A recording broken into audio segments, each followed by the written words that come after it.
Hello students, this is part 2 of conjunctions.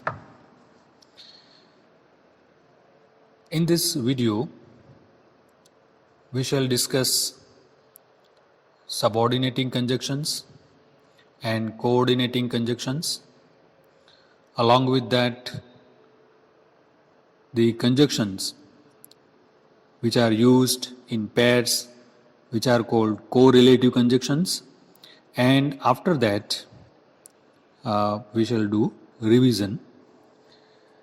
In this video, the explanation of the rules and about conjunction would be in English as well as in Gujarati. So let us start and happy learning. હવે અંગ્રેજીમાં એની વ્યાખ્યા જોઈએ તો એ સબોર્ડિનેટિંગ conjunction connects a noun clause or an adverb clause to some other clause. એટલે કે કોઈ બીજા close ને નાઉન ક્લોઝથી અથવા તો એડવર્બ ક્લોઝથી જોડે છે. કોણ? સબોર્ડિનેટિંગ કંજક્શન.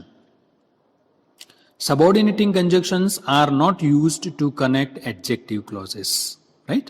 આ પણ તમારે ધ્યાન રાખવાનું કે સબોર્ડિનેટિંગ ક્લોઝ એ એડજેક્ટિવ ક્લોઝિસને જોડતા નથી. જે વિશેષણ દર્શાવે છે ને, એટલે કે એડજેક્ટિવ એટલે વિશેષણ. તો નાઉન હોય, કોઈ નામ હોય, તેના માટે કંઈ વિશેષ કહેવાયું હોય, બરાબર, અને તે વિશેષ જે કહેવાયું હોય તે એક શબ્દથી કહેવાયું હોય ત્યારે એ શબ્દ એડજેક્ટિવ કહેવાય. પરંતુ જ્યારે આખું વાક્ય વપરાયું હોય, વાક્ય એટલે કે જેનો સ્વતંત્ર કર્તા અને ક્રિયાપદ હોય તેવું આખું જે ક્લોઝ કહેવાય વાક્ય, ઓકે, આ તો એક શબ્દ છે જે એડજેક્ટિવ છે. પરંતુ જ્યારે આખું ક્લોઝ હોય તો તેને એડજેક્ટિવ ક્લોઝ કહેવાય. તો સબોર્ડિનેટિંગ કંજક્શન એ એડજેક્ટિવ ક્લોઝિસને જોડતા નથી, પરંતુ એડવર્બ ક્લોઝ કે નાઉન ક્લોઝને જોડે છે. ઓકે, ધ્યાન રાખવાનું છે. Adjective clauses are joined to other clauses by relative pronouns or relative adverbs. Okay, તો આવા જે એડજેક્ટિવ ક્લોઝિસ હોય એ કોનાથી જોડાયેલા હોય છે? કોના દ્વારા? તો રિલેટિવ પ્રોનાઉન્સ દ્વારા, ઓકે, અથવા તો રિલેટિવ એડવર્બ્સ દ્વારા, રાઈટ. રિલેટિવ પ્રોનાઉન્સ એટલે કયા? હુ, વિચ, એના દ્વારા, ધેટ. તો એના દ્વારા આવા રિલેટિવ પ્રોનાઉન્સ દ્વારા જોડાયેલા હોય છે એડજેક્ટિવ ક્લોઝિસ. જ્યારે સબોર્ડિનેટિંગ જે કંજક્શન્સ છે તે નાઉન ક્લોઝ કે એડવર્બ ક્લોઝ ને જોડે છે. જો મુખ્ય ક્લોઝથી, રાઈટ. તો આવા કયા છે? તો ધેટ છે, whether, if, when, where, why, how. Examples જોઈએ. I think that he is trustworthy. જો અહીંયા ધેટ વપરાયું છે. હું વિચારું છું કે તે વિશ્વાસુ છે, right. I think that he is trustworthy. I don't know whether he will come. અહીંયા વેધર એટલે ઘણીવાર આપણે ઇફની જગ્યાએ વેધરનો ઉપયોગ કરીએ છીએ, રાઈટ. તો બંને સમાન અર્થ ધરાવે છે. Whether, WHETHER, whether. I don't know whether he will come. I don't care whether he comes or not. આ રીતે પણ કહી શકીએ. I don't care whether he comes or not. મને કંઈ પડી નથી એ આવે કે ન આવે, એ રીતે. સબોર્ડિનેટિંગ conjunction ઇન્ટ્રોડ્યુસિંગ adverb clauses, right.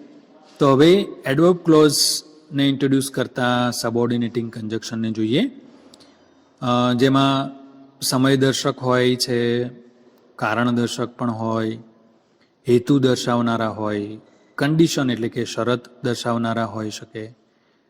Okay, comparison એટલે કે સરખામણી દર્શાવનારા હોઈ શકે એવા એક્ઝામ્પલ્સ આપણે જોઈએ. Please see me before you go.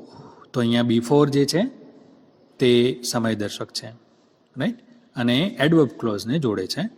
તો please see me before you go. તો બિફોર યુ ગો એ એડવર્બ ક્લોઝ ઓફ ટાઈમ કહેવાય. ઓકે, સમયદર્શક. I will not forget it till I ડાય.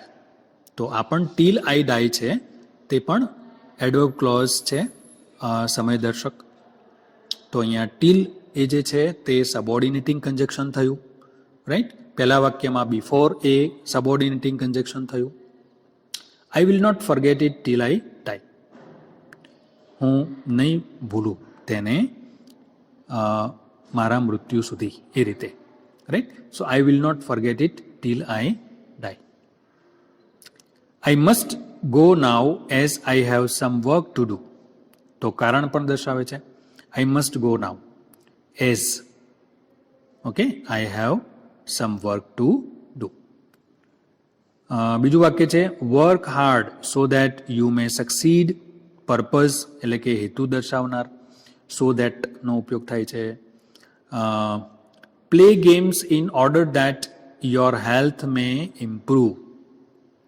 આમાં પણ પર્પઝ એટલે હેતુ દર્શાવે છે. In order that, right. તો play games in order that your health may improve. રમતો રમો જેથી કરીને તમારું જે હેલ્થ છે તે સુધરે. He was so weak that he could hardly stand. એટલો અશક્ત છે કે તે ઊભો રહી શકતો નથી. He could not stand properly અથવા તો હી કુડ હાર્ડલી સ્ટેન્ડ. તો આ શું બતાવે છે? પરિણામ દર્શાવે છે. ઓકે, સો દેટ દ્વારા so weak that, okay, so that can not એનો પ્રયોગ આપણે કહીએ, અથવા ઘણીવાર આપણે TOO નો જ્યારે પ્રયોગ આવે છે વાક્યમાં, ટુનો પ્રયોગ, રાઈટ, TOO અને એને ફોલો કરે છે TO2. તો એની જગ્યાએ વાક્યનો અર્થ બદલ્યા વગર આપણે જ્યારે ટ્રાન્સફોર્મ કરવું હોય વાક્યને, ત્યારે સો ધેટ કેન નોટ અથવા સો ધેટ કુડ નોટનો પ્રયોગ કરીએ છીએ TOO ને દૂર કરવા માટે. તો આ ટોપિક થયો ટ્રાન્સફોર્મેશનનો, રાઈટ. આ પણ ગ્રામરમાં એક મહત્વનો ટોપિક છે. ઓકે, નેક્સ્ટ વાક્ય જોઈએ તો I can't help you unless you tell me the truth.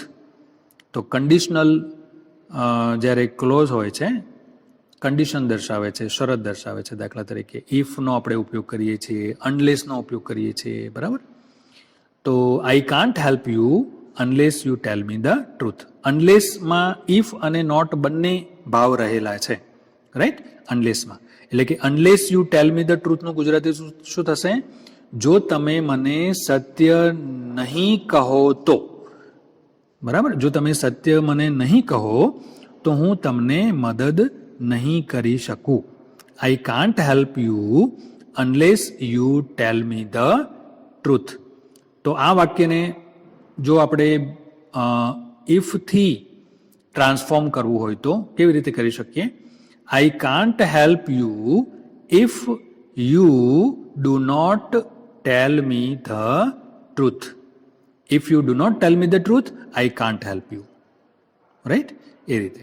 Next બીજું વાક્ય જોઈએ તો she is always neatly dressed ઓલ્ધો she is poor. તો આ રીતે ધો ઓલ્ધોનો પ્રયોગ પણ આપણે કરી શકીએ કે જો કે તે ગરીબ છે છતાંય સુઘડ એને કપડાં, પોશાક પહેરેલા છે. તો she is always neatly dressed, એ હંમેશા સ્વચ્છ સારા પોશાક પહેરેલી હોય છે, જો કે તે ગરીબ છે, રાઈટ.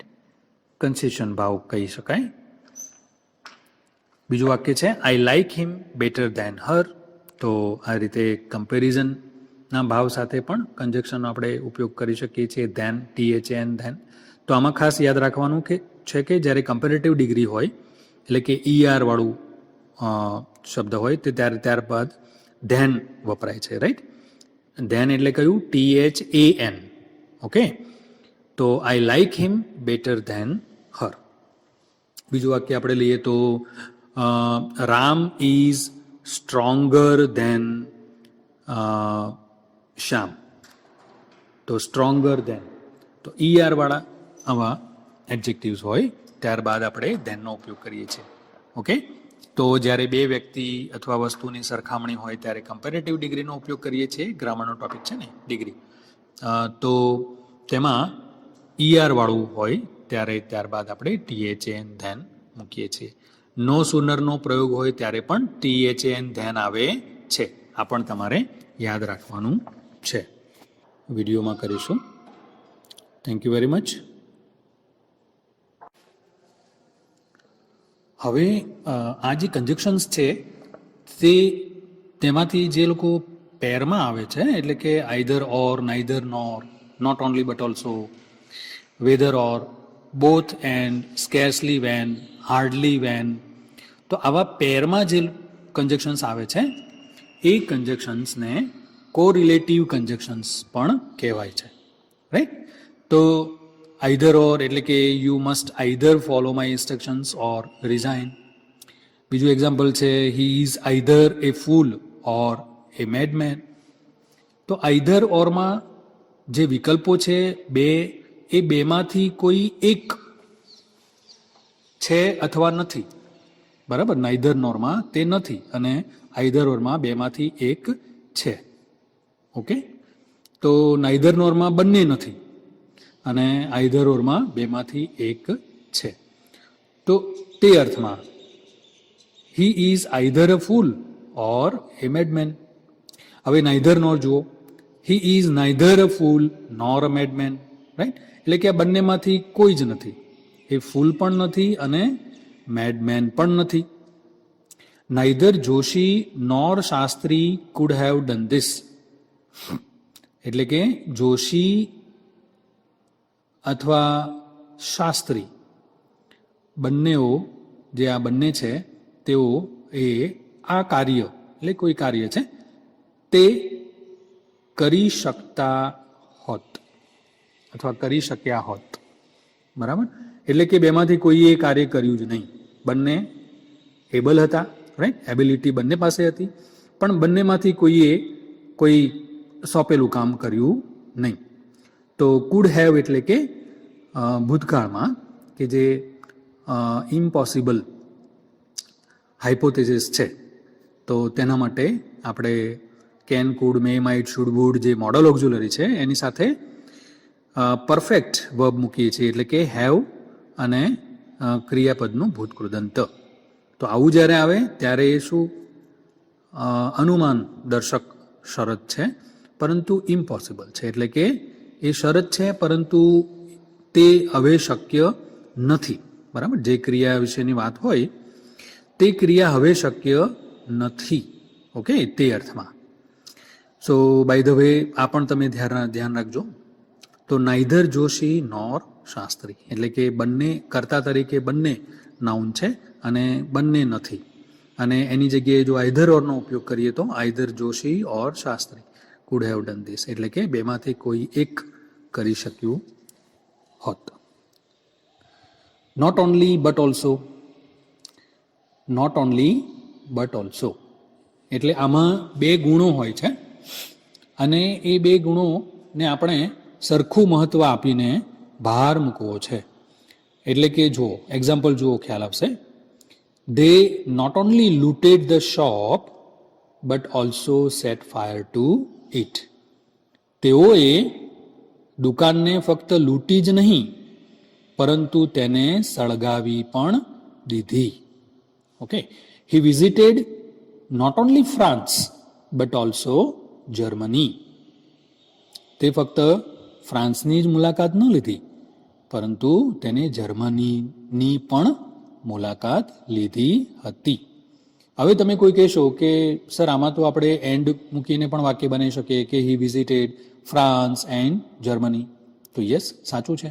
પરંતુ નોટ ઓનલી બટ ઓલ્સોનો ઉપયોગ તમે ક્યારે કરો છો? જ્યારે કોઈ જે નાઉન છે અથવા તો જે ક્રિયાપદ છે, જે ક્રિયા થઈ છે તેને તમે એમ્ફેસાઇઝ કરવા માંગો છો. રાઈટ? એટલે કે તેને ભાર મૂકવા માંગો છો કે ભાઈ આ કામ તો એને કર્યું જ, પણ સાથે સાથે એને આ કામ પણ કર્યું. ઓકે, અને also is often omitted, he was not only brave but prudent. તો આ રીતે પણ વાક્યમાં પ્રયોગ થાય છે, જેમાં ઓલ્સો ને ઓમિટ કરવામાં આવે છે, એટલે કે ઓલ્સોનો ઉપયોગ નથી કરતા લોકો.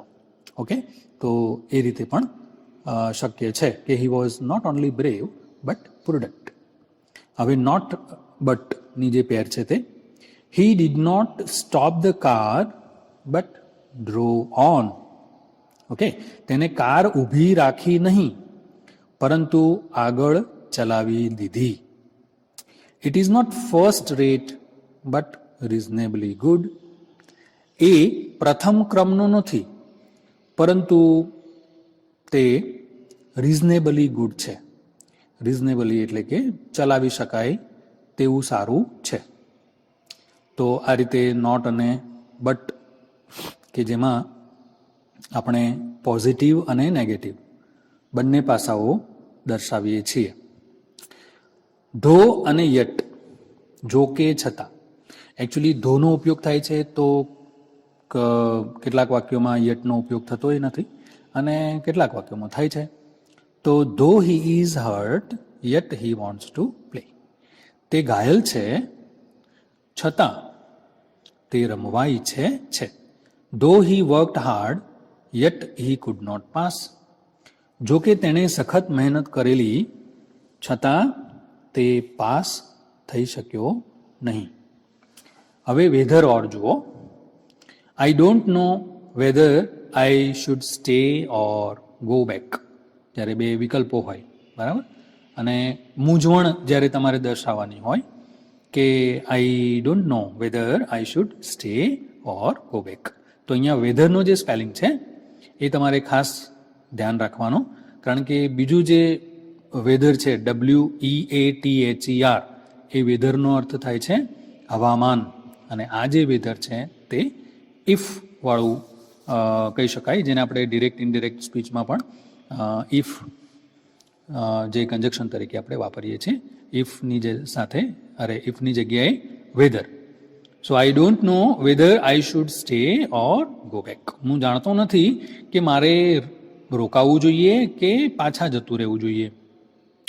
Weather he comes or not makes no difference. તે આવે કે ન આવે તેનાથી કોઈ ફરક પડતો નથી. આનું ગુજરાતી એવું થાય, જુઓ. Whether he comes or not makes no difference. હવે એ જ રીતે બોથ અને એન્ડ, કે he is both scholarly and cultured, બંને ગુણો એનામાં છે. સ્કેર્સલી અને વેન, તો યાદ રાખવાનું કે જેવી રીતે બોથ આવે તો બે ક્લોઝ વચ્ચે એન્ડ આવે છે, તે રીતે સ્કેર્સલીનો ઉપયોગ કરો વાક્યની શરૂઆતમાં તો બે ક્લોઝ વચ્ચે વેન મૂકવાનું. અને બીજું છે હાર્ડલી, બરાબર, હાર્ડલી સાથે પણ વેન આવે છે, અને નો સુનર સાથે ધેન આવે છે, તે આપણે આગળ જોયું. તો સ્કેર્સલી વેનનો અર્થ થાય છે જેવું કે તરત જ. એટલે ઓકે, તો એક ક્રિયા જેવી પૂરી થઈ કે ન થઈ અને તરત બીજી ક્રિયા ચાલુ થઈ, એટલે કે બીજી ક્રિયા થઈ, તો બે ક્રિયાઓ વચ્ચે ગેપ નથી સમયનો. તો એ અર્થમાં આપણે બોલીએ છીએ, એટલે કે આ સ્કેર્સલી વેન અથવા હાર્ડલી વેનનો ઉપયોગ કરીએ છીએ. Scarcely had I reached the station when the train stream out. એટલે કે હું જેવો સ્ટેશને પહોંચ્યો કે તરત જ ટ્રેન ઉપડી ગઈ. Scarcely had I solved one problem when another cropped up. તો મેં જેવું એક સમસ્યાને સોલ્વ કરી કે તરત જ બીજી દેખાઈ અથવા બીજી આવી ગઈ. ઓકે,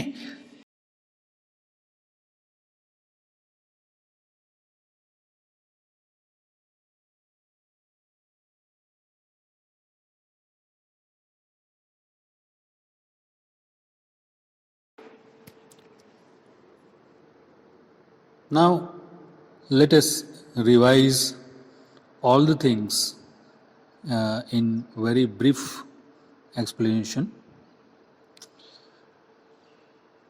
કન્જક્શન્સ એટલે સંબંધકો કે જે બે અલગ ઓબ્જેક્ટ્સ અથવા ક્લોઝિસને જોડે છે. બે વસ્તુ કે વાક્ય વચ્ચેનો સંબંધ પ્રસ્થાપિત કરે છે.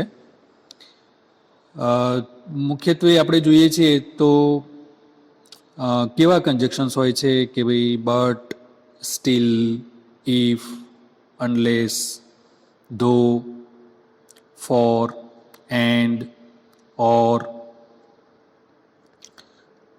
yet, so, therefore, before, after.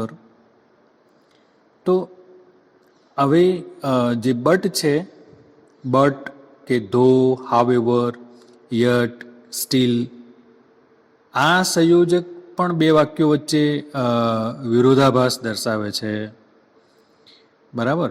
એટલે કે જે રીતે ધો દર્શાવે છે વિરોધાભાસ, તેવી રીતે but, yet, still, although, even though, even if. Okay. હવે શરતી વિધાનો હોય, શરતનું સૂચન કરે અને હકાર અર્થ દર્શાવે, ત્યારે આપણે તેમાં ઇફ મૂકીએ છીએ. બરાબર ને? ઇફ વાક્યની શરૂઆતમાં કે વચ્ચે આવે અને તેની સાથેનું વાક્ય જે હોય, જ્યારે જે વાક્યમાં ઇફનો ઉપયોગ થયો હોય, રાઈટ, જે ક્લોઝમાં, તો તેમાં સાદો વર્તમાનકાળ હોય અને પછીનું જે વાક્ય હોય એટલે કે જે મુખ્ય વાક્ય હોય તે સાદા ભવિષ્યકાળમાં હોય છે મોટા ભાગે. બરાબર? અને શરતી વિધાનોમાં આ સામાન્ય શરતી વિધાન છે.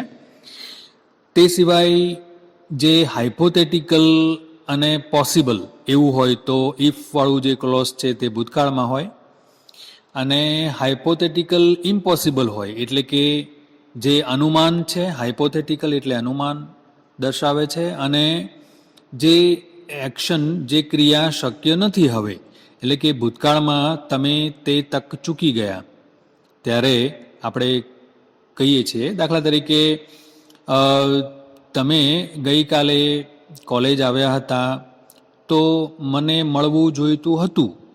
બરાબર? યુ કેમ yesterday in the college, you should have met me. બરાબર? You should have met me. તમારે મને મળવું જોઈતું હતું. તો જ્યારે આપણે આમાં શરતી વિધાન બનાવીએ છીએ વાક્યને, તો કેવી રીતે બોલીએ છીએ કે તમે જો મને મળ્યા હોત તો તમને રિવોર્ડ એટલે કે બદલો અથવા તમને પુસ્તક મળી શક્યું હોત. બરાબર? જો તમે મને મળ્યા હોત તો તમને પુસ્તક મળી શક્યું હોત. તો ઇંગ્લિશમાં આપણે શું કહીએ કે ઇફ યુ હેડ મેટ મી.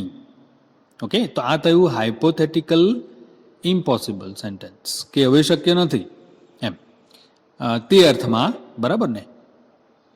તો if you had met me you could have got the book.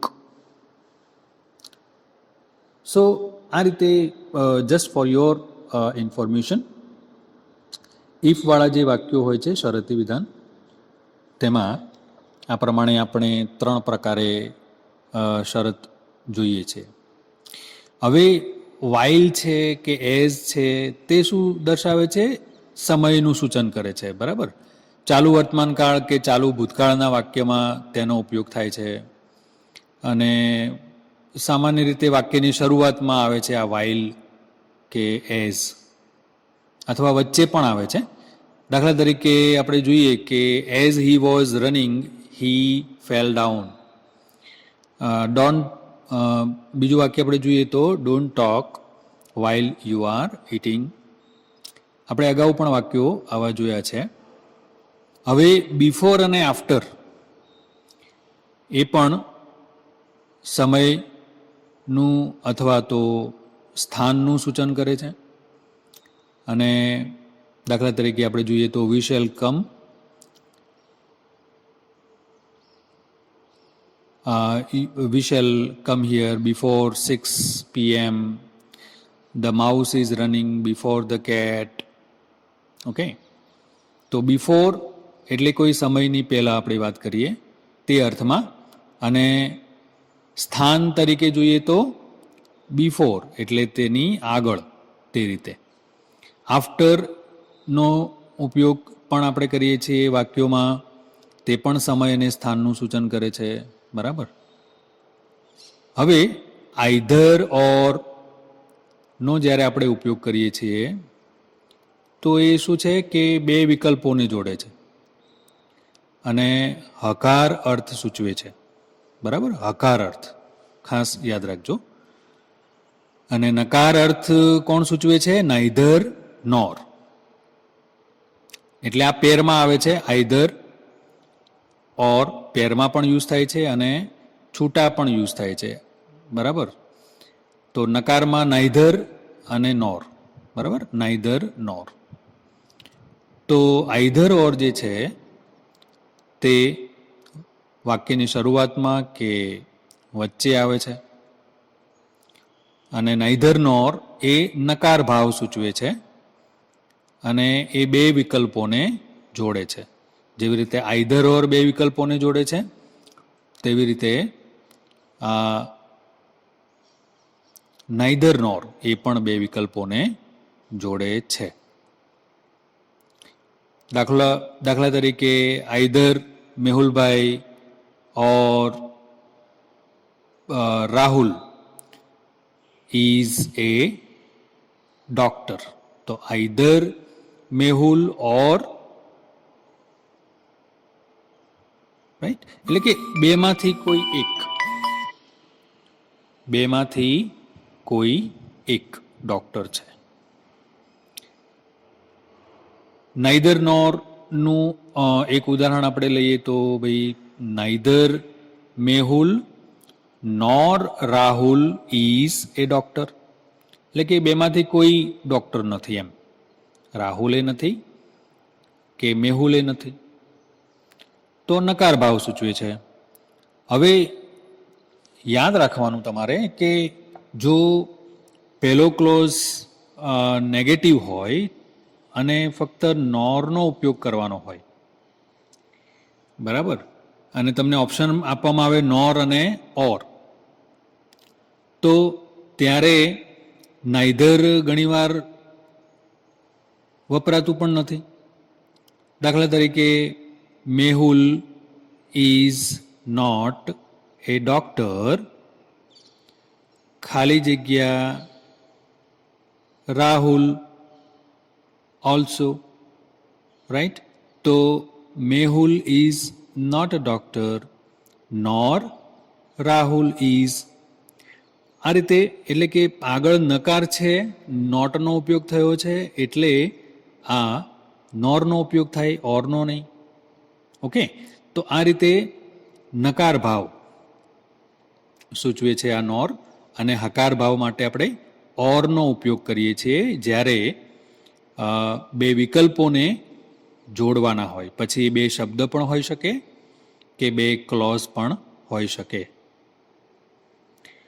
હવે જે રીતે આપણે ઇફની વાત કરતા હતા કે તે શરતી વિધાન દર્શાવે છે, અને જે ક્લોઝની આગળ ઇફ વપરાયું હોય તો તે સબોર્ડિનેટ ક્લોઝ હોય છે જે શરત દર્શાવે છે, અને અલ્પવિરામ પછીનું મુખ્ય વાક્ય હોય છે. બરાબર. તો એ જ રીતે અનલેસનો પણ ઉપયોગ કરીએ છીએ. બરાબર, શરતનું સૂચન કરે છે. અને આમાં હકાર ભાવ, આમાં નકાર ભાવ રહેલો છે, રાઈટ, નકાર અનલેસમાં.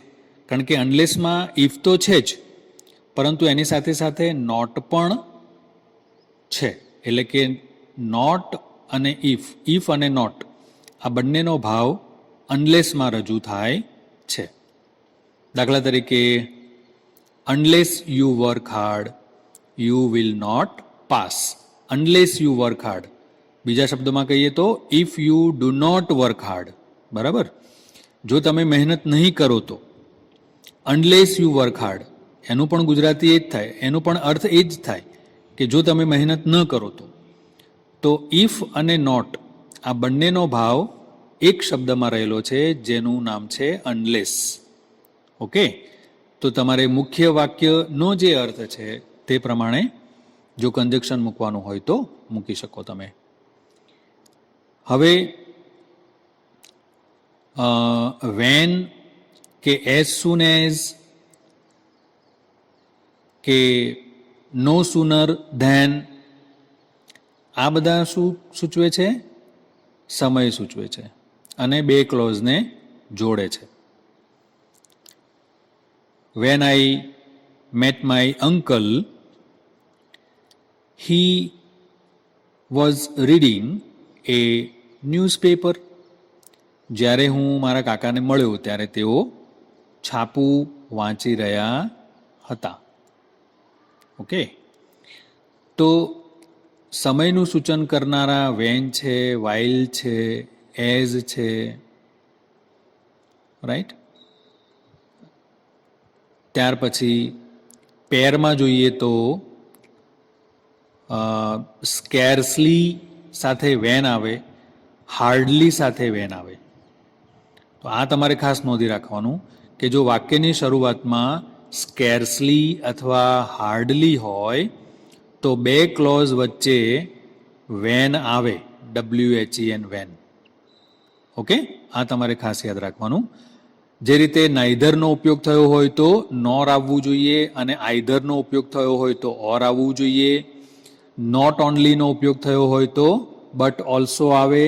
તો આ પેરમાં છે, not only but also, hardly when, scarcely when. પછી નો સુનર આવે તો વચ્ચે બે ક્લોઝ વચ્ચે ધેન આવવું જોઈએ, THAN ધેન. તો આ ખૂબ અગત્યની બાબત છે, રાઈટ. તો નો સુનર ધેનનો જ્યારે આપણે પ્રયોગ કરીએ છીએ તો તે શું દર્શાવે છે? જેવું કે તરત જ, એટલે કે એક ઘટના પૂરી થઈ કે ન થઈ અને બીજી શરૂ થઈ, તે અર્થમાં આપણે જ્યારે કહેવું હોય તો નો સુનર ધેનનો ઉપયોગ કરી શકીએ. તે સિવાય એઝ સૂન એઝનો ઉપયોગ કરી શકીએ. એઝ સૂન એઝ પેરમાં નથી આવતું, એઝ સૂન એઝ વાક્યની શરૂઆતમાં કે વચ્ચે પણ આવી શકે. તો એઝ સૂન એઝ જેવું કે તરત જ, આ સાથે જ વપરાય છે, એઝ સૂન એઝ. નો સુનર ધેન, બરાબર, તે જ મિનિંગમાં, તે જ અર્થમાં વપરાય. એન્ડ બીજું કયું છે? તો જે હાર્ડલી વેન કે સ્કેર્સલી વેનનો પણ આપણે ઉપયોગ કરીએ છીએ. ત્યારબાદ આ જ ભાવમાં, આ જ અર્થમાં જે રીતે આપણે નો સુનર ધેનનો ઉપયોગ કરીએ છીએ તે જ રીતે તેની જગ્યાએ આપણે બીજા કન્જક્શનો પણ વાપરી શકીએ, પણ અર્થ બદલ્યા વગર. દાખલા તરીકે એઝ સૂન એઝ વપરાયું હોય તો તે જ વાક્યમાં આપણે એઝ સૂન એઝની જગ્યાએ નો સુનર ધેન નો પણ આપણે ઉપયોગ કરી શકીએ, રાઈટ. હવે જે બીજા કન્જક્શન્સ છે તે સિવાયના, તો એમાં જે સામાન્ય ઘણાને ખબર પડી જાય છે તે છે એન્ડ. ઓકે, એન્ડ એટલે કે બે જુદી જુદી જે ક્રિયાઓને જોડે છે અથવા બે નાઉનને જોડે છે. તો એન્ડ તો ઇઝી છે સમજવામાં. તે સિવાય એઝ જે આપણે ડિગ્રીનો ઉપયોગ કરતા હોઈએ છીએ, તો એઝ સાથે પેરમાં બીજું એઝ આવે. જે ડિગ્રીમાં પોઝિટિવ ડિગ્રીનો ઉપયોગ કરીએ છીએ ત્યારે, એટલે કે જ્યારે આપણે સરખામણી કરીએ છીએ, ડિગ્રી એટલે કે જેમાં આપણે સરખામણી કરતા હોઈએ છીએ બે વસ્તુ, બે વ્યક્તિ વચ્ચે, અથવા એક વસ્તુને ઘણી બધી વસ્તુઓ સાથે સરખામણી કરીએ કે એક વ્યક્તિને ઘણી બધી વ્યક્તિઓ સાથે સરખામણી કરીએ, ત્યારે આપણે ડિગ્રીનો ઉપયોગ કરીએ છીએ, જેમાં પોઝિટિવ ડિગ્રી આવે છે, કમ્પેરેટિવ ડિગ્રી આવે અને સુપરલેટિવ ડિગ્રી આવે.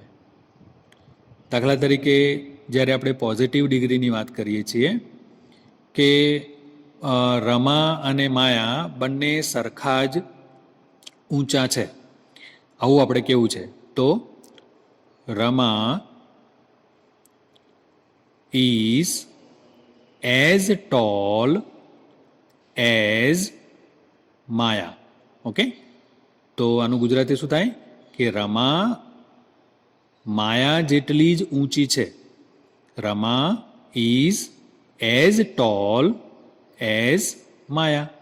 તો આ as અને as બે વચ્ચે વિશેષણ વપરાયું, તો પેરમાં આવે છે આ રીતે as. એ જ રીતે શરૂઆતમાં એ જ રીતે સો એઝનો પણ ઉપયોગ થાય છે, બરાબર. તો સો એટલે જ્યારે વાક્ય નકાર હોય ત્યારે આપણે એવું કહેવું છે કે ભાઈ રમા માયા કરતાં વધુ ઊંચી નથી, તો વાક્ય કેવું થશે? Rama is not so tall as Maya. એ જ રીતે કમ્પેરેટિવ ડિગ્રીમાં આપણે ધેનનો ઉપયોગ કરીએ છીએ, THAN, ધેન, કે જેની પહેલાં ER વાળું એડજેક્ટિવ આવે. તો આપણે એક આ જ અર્થમાં આપણે કેવું છે કે ભાઈ રમા માયા કરતાં વધુ ઊંચી છે કે નથી. પહેલાં આપણે વાક્યમાં જોયું કે Rama is not so tall as Maya, એટલે કે રમા માયા કરતાં વધુ ઊંચી નથી. તો એનો અર્થ શું થાય કે માયા વધારે ઊંચી છે.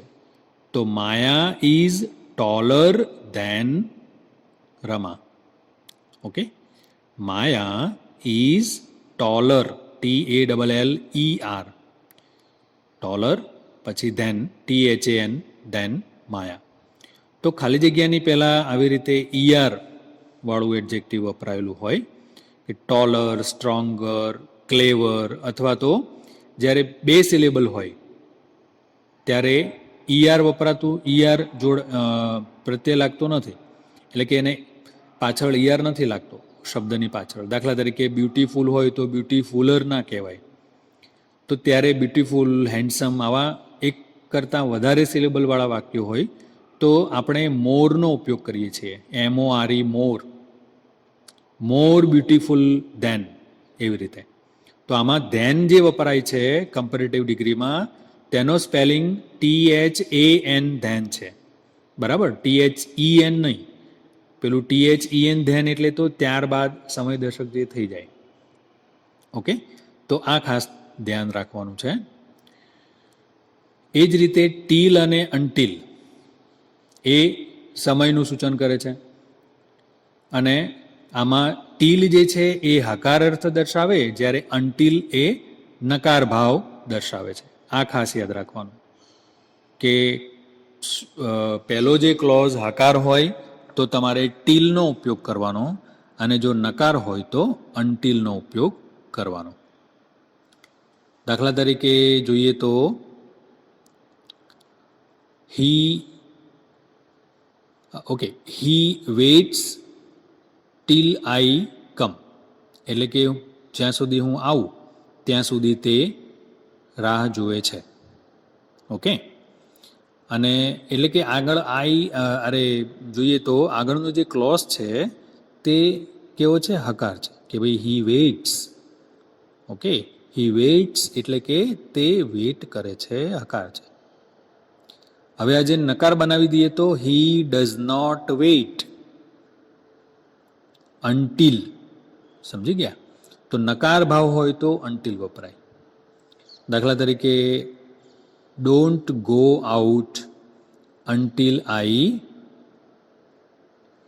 I finish my work, અથવા don't go out until I say, એટલે કે હું ન કહું ત્યાં સુધી તમારે બહાર નહીં જવાનું, હું મારું કામ પૂરું ન કરું, બરાબર, ત્યાં સુધી તમારે બહાર નહીં જવાનું, એ રીતે. હવે એક બીજી ધ્યાન પર રાખવાની બાબત એ છે કે ઇફ જે છે કન્જક્શન તરીકે, તો ઇફની જગ્યાએ આપણે વેધરનો પણ ઉપયોગ કરીએ કરીએ છીએ, બરાબર ને? ડાયરેક્ટ ઇનડાયરેક્ટમાં એટલે કે ડાયરેક્ટ સ્પીચમાંથી ઇનડાયરેક્ટનો ઉપયોગ કરીએ ત્યારે ઇફ અથવા વેધરથી બે ક્લોઝ આપણે જોડીએ છીએ. ઓકે, તો વેધરમાં સ્પેલિંગ થશે WHETHER, WHETHER, રાઈટ? સો આ રીતે કંજક્શન્સના ઉપયોગો થાય છે વાક્યોમાં. એમાં બીજા જે કંજક્શન્સ હોય છે જેને આપણે રિલેટિવ પ્રોનાઉન્સ પણ કહીએ છીએ, જે બે ક્લોઝિસને જોડે છે, હુ, હુમ, હુઝ, વેન. ઓકે, આનો આપણે ઉપયોગ કરીએ છીએ. હવે હુ એ કર્તા વિભક્તિ તરીકે વપરાય. એટલે કે જો ખાલી જગ્યાની પહેલાં મનુષ્યનું નામ હોય એટલે કે સજીવ હોય તો હુનો ઉપયોગ કરીએ છીએ, રાઈટ? એટલે કે પહેલા ક્લોઝમાં જો વ્યક્તિનું નામ હોય, દાખલા તરીકે this is Maya who stood first, who stood the first in the class, કે આ માયા છે જે ક્લાસમાં પ્રથમ ક્રમે આવી હતી. ઓકે, તો માયા કે જે એટલે તે અર્થમાં હુ છે, બરાબર? આપણે જે પ્રશ્નાર્થ વાક્યો બનાવીએ છીએ હુથી, એ હુ તે અર્થમાં નહીં કે હુ આર યુ એ રીતે નહીં, પણ આ જેને કહેવાય ને કે કર્તા વિભક્તિ તરીકે આપણે ઉપયોગ કરીએ છીએ અને બે ક્લોઝને જોડીએ છીએ. હવે આમાં જો નિર્જીવ હોય નાઉન તો હુની જગ્યાએ વીચ આવે, રાઈટ? કે this is the book which I boat yesterday, કે ભાઈ આ એ જ પુસ્તક છે જે મેં ગઈકાલે ખરીદ્યું હતું. તો બુક વિચ આઈ બોટ. અને પેલામાં વ્યક્તિ હતું ને, માયા હુ સ્ટૂડ ધી ફર્સ્ટ, રાઈટ? તો આ રીતે કંજક્શન્સ વાક્યોમાં વપરાય છે. Thank you very much.